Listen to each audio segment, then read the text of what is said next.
Good morning friends, ये हमारा जो YouTube channel that is in short class 10, इसमें आपको सारे कॉन्सेप्ट जो भी क्लास 10 से रिलेटेड है वो सारे कॉन्सेप्ट की क्लियरिटी मिलेगी विद इन टाइम।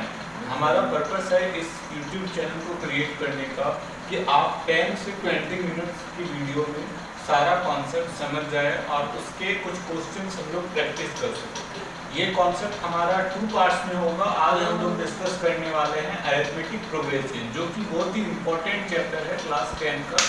और इसमें जो अरिथमेटिक प्रोग्रेशन है इसमें हम लोग सीखेंगे किस तरीके से हम पहला स्टेप सीखेंगे क्या होता है अरिथमेटिक प्रोग्रेशन, क्या इम्पोर्टेंट है और किस तरीके से ये क्वेश्चंस क्रिएट होते हैं। तो अरिथमेटिक प्रोग्रेशन जैसा हमें समझ में आ रहा है कि इसको एक नंबर सीरीज में किया जा सकता है। जैसे कि हम लोग लेते हैं कोई वैल्यू 2, then 4, then 6, then 8। इसमें हम देख पा रहे हैं कि जो भी नंबर इंक्रीज हो रहा है वो 2 से इंक्रीज होता जा रहा है। जैसे ये 2 से 4 हो रहा है, 4 से 6, फिर 6 से 8 और फिर 8 से 10। इस तरीके की एक सीरीज चल रही है जो मान लो इस वैल्यू पे 84 आ रहा है। और इसमें हम लोग सीखेंगे जो पहला टर्म होता है उसे हम A1 नाम देते हैं। जो पहला टर्म होता है फर्स्ट टर्म, जिसको हम लोग लिखेंगे फर्स्ट टर्म।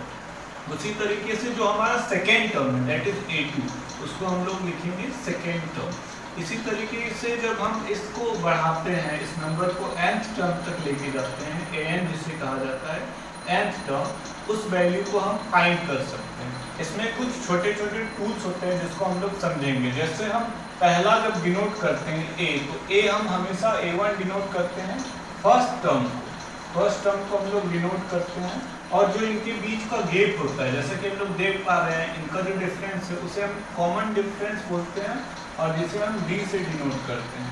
कॉमन डिफरेंस बोलते हैं और d से डिनोट करते हैं। ये एक्चुअली होता है किसी भी दो नंबर का जो इंटरवल होता है, जो गेप होता है वो होता है, जिसमें हम लोग लिखते हैं A2 माइनस A1, जो हमारा निकल के आता है d। इस तरीके से हम A4 माइनस A3 भी कर सकते हैं और आगे और भी किया जा सकता है। इस क्वेश्चन को हम लोग जैसे कि मान लेते हैं कोई एक टर्म फाइंड करना है, जैसे ये पहला टर्म, दूसरा टर्म, तीसरा, चौथा, पांचवा। अब मान लेते हैं मुझे 6 टर्म फाइंड करना है और 6 टर्म फाइंड करने के अलावा भी अगर हम किसी भी टर्म को फाइंड करते हैं, मान लेते हैं हम A12 फाइंड करना चाहते हैं, जो हमारा 12th टर्म होगा, वो किस तरीके से फाइंड कर सकते हैं। तो इसमें जो हमारा फॉर्मूला होता है वो A + 11D होता है।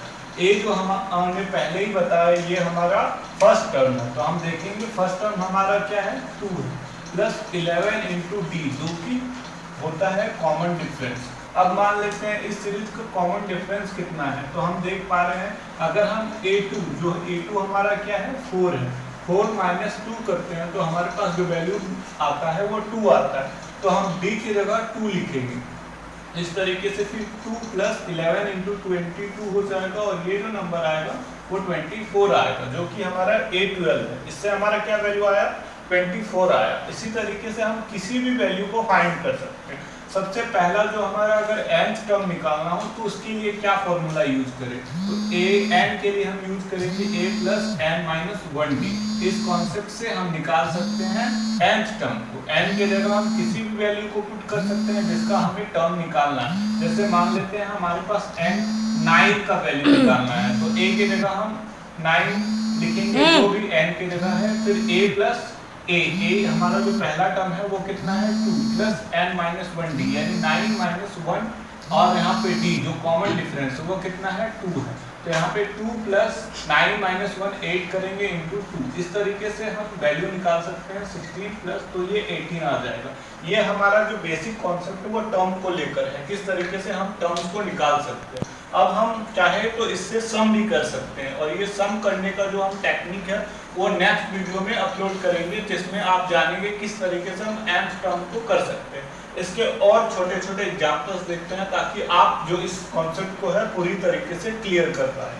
तो इसके लिए हम नेक्स्ट और सारे एग्जांपल लेते हैं। आइए देखते हैं नेक्स्ट एग्जांपल। अब हम लोग जानते हैं इसके और सारे एग्जांपल, जिससे हम लोग और सारे कॉन्सेप्ट क्लियर कर सकते हैं इसको लेकर। तो हम लेते हैं एक कुछ बड़ा डिजिट, जैसे कि मान लेते हैं ये 52 है, देन 54 है, देन 56 है, देन 58 है। इस तरीके से जो नंबर है वो चला जा रहा है और ये लास्ट नंबर मान लेते हैं यहाँ पे हमारा कोई नंबर है जो 96 है। ठीक है, इस तरीके से ये नंबर चला जा रहा है। तो हमें फाइंड करना है कि इसका जो 8 टर्म है, 8 टर्म क्या होगा, व्हाट इज आवर 8 टर्म, हमें फाइंड करना है, जिसे हम A8 से डिनोट करेंगे। A8 कितना होगा, तो इसके लिए जैसा हम लोग जानते हैं, पहला जो हमें चाहिए होगा वो क्या चाहिए होगा, A1, जो हमारा गिवन वो कितना है 52। अब हमें चाहिए कॉमन डिफरेंस, कॉमन डिफरेंस चाहिए होगा। तो कॉमन डिफरेंस के लिए क्या यूज करेंगे, जो कॉमन डिफरेंस D होता है, तो D A2 माइनस A1 होता है। तो A2 मेरा कितना है 54, 54 माइनस 52 करेंगे तो उससे वैल्यू क्या आ जाएगा, ये आएगा 2 वैल्यू आ जाएगा। तो ये हमारा कॉमन डिफरेंस आ गया। अब हम इसको यूज करेंगे to find A2, A8 find करने के लिए। तो A8 के लिए हम लोग क्या सीख चुके हैं, ये A है, तो हम लोग A plus n minus 1D use करते हैं जब हम nth वैल्यू को फाइंड करते हैं, an फाइंड करने के लिए। अब हम an यहाँ पे लिखे हैं और अब हमें क्या फाइंड करना है, A8। तो जहां जहां पे n है वहां पे हमें क्या पुट करना होगा, 8। तो A8 लिखेंगे प्लस A हमारा क्या है, जो हम लोग देख चुके हैं 52 है, 52 plus n minus 1D, 8 minus 1, और यहाँ पे D जो कॉमन डिफरेंस है वो 2 है। तो 52 प्लस यहाँ पे 8 माइनस 1, 8 में 1 जाएगा तो 7 इंटू 2, फिर इसको करेंगे 52 प्लस 14 जो हमें देगा 66। ये हमारा क्या आ गया, एक 8 टर्म जो है हमारा निकल गया 66। इसी तरीके से और सारे ले सकते हैं एग्जांपल, जिसको हम लोग और करेंगे, और मैं आपको कुछ क्वेश्चंस भी दूंगा जिसको आप खुद कर सकते हैं। चलिए और एक एग्जांपल देखते हैं जो बड़े नंबर का एग्जांपल है, जैसे 102, देन 104, देन 106, देन इस तरीके से सीरीज चल रही है और एक नंबर आ रहा है 260।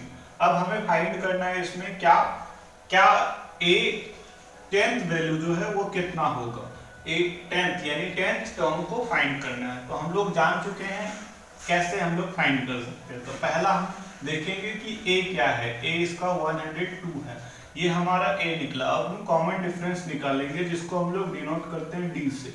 जो कॉमन डिफरेंस होता है उसको हम लोग D से डिनोट करते हैं और लिखेंगे A2 minus A1, A2 minus A1, जो कि हमारा A2 कितना है 104 है, माइनस A1 कितना है 102 है, इनका डिफरेंस 2 है।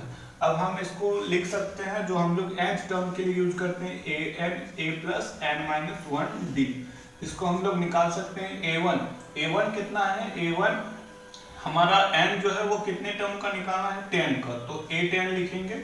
और A हमारा कितना है, जो A हमारा गिवन है वो 102 है, प्लस n माइनस 1 यानी 10 माइनस 1, और यहाँ पे D जो कॉमन डिफरेंस है वो कितना है 2, तो 102 प्लस 10 में माइनस 1 करेंगे तो 9 इंटू 2, 102 प्लस 18 कितना हो जाएगा 120 हो जाएगा, जो हमारा 10th वैल्यू निकलेगा।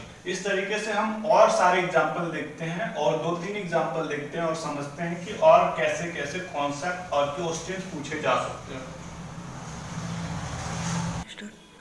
चलिए अब देखते हैं हम लोग एक कॉन्सेप्ट जिसको हम लोग समझते हैं किस तरीके से हम लोग जब हमारा A2 नहीं दिया हुआ होगा तो हम किस तरीके से फाइंड करेंगे। तो हम लोग फाइंड करने के लिए जिस तरीके का यूज करते थे सेम कॉन्सेप्ट को यूज करेंगे और समझेंगे। यहाँ पे A हमारा कितना है 26, हमें क्या फाइंड करना है A2 फाइंड करना है, A2 गिवन नहीं है तो A2 फाइंड करना होगा, और इसके लिए हम लोग यूज करेंगे the same way that we use to find other questions. So इसमें यूज करेंगे क्या फाइंड करना है A2। यहाँ पे कॉमन डिफरेंस वो क्या है उसको कैसे पता कर सकते हैं, तो जो कॉमन डिफरेंस है वो कितना है हमारे पास, तो जो कॉमन डिफरेंस है वो हमारे पास किसी दो नंबर का डिफरेंस, तो इसका इंटरवल समझेंगे 32 माइनस 30 जो हमारा 2 आ रहा है, ये हमारा कॉमन डिफरेंस हो गया। अब हम लोग क्या फाइंड करेंगे A2, तो A2 के लिए हम लोग क्या करेंगे A plus n minus 1d जो हम लोग यूज करते हैं nth टर्म के लिए n minus 1d, same concept को यूज करेंगे, n के जगह 2 लिखेंगे यानी A2 A हमारा कितना है 26 प्लस n माइनस 1d यानी 2 माइनस 1, और यहाँ पे D जो कॉमन डिफरेंस है वो 2 है, तो यहाँ पे 26 प्लस 2 माइनस 1 यानी 1 इंटू 2, तो ये क्या आ जाएगा हमारा 28। इस तरीके से हम A2 को फाइंड कर सकते हैं। इसी तरह के मैं 2 क्वेश्चन आपको देता हूँ जिसको आप अपने अकॉर्डिंग करेंगे और उसका जो भी आंसर आएगा उसे आप हमारे कमेंट सेक्शन में कमेंट कीजिएगा। चलिए और आपको क्या करना है, ये दो क्वेश्चंस दिए हैं, इसको आपको सॉल्व करना है और जो भी आंसर आएगा इसमें A6 फाइंड करना है, इसमें A7, और इसको फाइंड करके आपको जो भी आंसर आएगा उसे कमेंट करना है और मैं उसको चेक करूंगा ताकि आपका जो भी कॉन्सेप्ट है वो पूरी तरीके से क्लियर हो जाए। आगे मैं और सारे वीडियो अपलोड करूंगा जो आपके कॉन्सेप्ट को, मैथ्स के कॉन्सेप्ट को और ज़्यादा क्लियर करेगा, और जो भी आप पढ़ चुके हैं वो इन शॉर्ट आपको रिवाइज हो जाएगा सारे कॉन्सेप्ट। इसका एक पर्पस है, और इसका सेकेंड पार्ट देखने के लिए मैं जल्द ही इसका सेकेंड पार्ट अपलोड करूंगा। Thanks for watching video.